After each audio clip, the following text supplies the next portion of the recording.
Amid the smiles and pleasantries shared by the members of the National Economic Council lies a quiet storm, one that has racked the brains of these governors and Nigerians across the country. How to ensure Nigerians do not break under the weight of the removal of fuel subsidy and the unified exchange rate policy. After the much-needed prayers said by the Osun State Governor, the media is excused for the meeting to begin.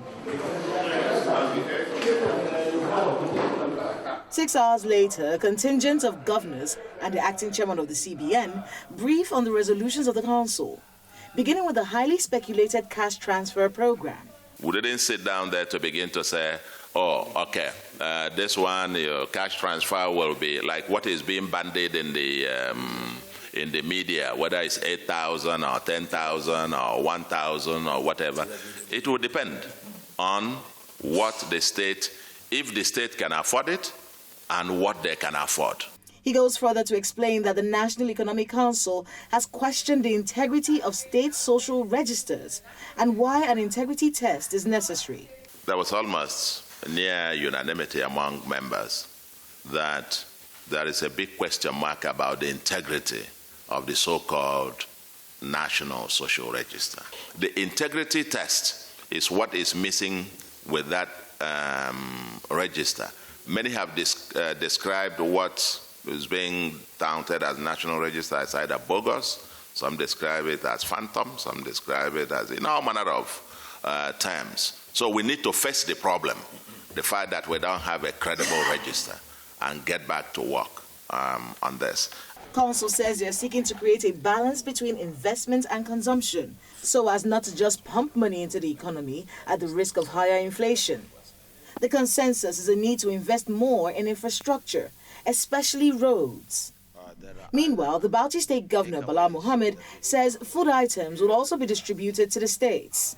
We have some buffer stock that is already there with NEMA, and the Council has directed the states will be allocated immediately substantial portion of food items, grains, and so on and so forth for distribution, so that the prices of foodstuff will come down and it will be given at a subsidized rate or at the rate at which it is acquired from NEMA, because it is free. Targets surpassed by the Federal Inland Revenue Service, anticipated wage increase for civil servants, as well as a cash award policy for them and the payment of outstanding liabilities. Funding MSMEs with single-digit interest rates and the implementation of energy transition by state governments are also preferred by the Council. In the meantime, the promise of compressed natural gas-run buses by oil marketers is addressed by the governor of Ogun State. They decided that they were going to buy the vehicles that are locally made. They were not interested in bringing in vehicles from outside the country because they felt that this will also at least help in terms of employment generation. And I believe that the problems they're having right now is that the supplier, the local supplier of the vehicle, has not been able to live up to the expectations. But I'm sure that they are still deeply committed to ensuring that they supply the vehicles.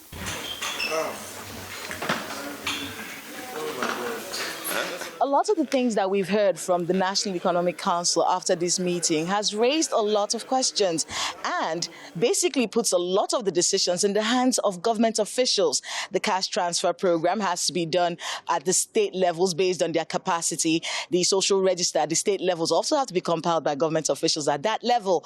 Cutting down the cost of governance also has to be at the whims and caprices of government officials. Now, while these may raise a lot of questions, the National Economic Council wants Nigerians to believe that ultimately, if these rules are carried out, that prosperity will be abundant for all, asking all Nigerians to be patient in the face of the crisis they're facing as a result of these government policies. From the State House in Abuja, Kayla Magwa, Channels Television News.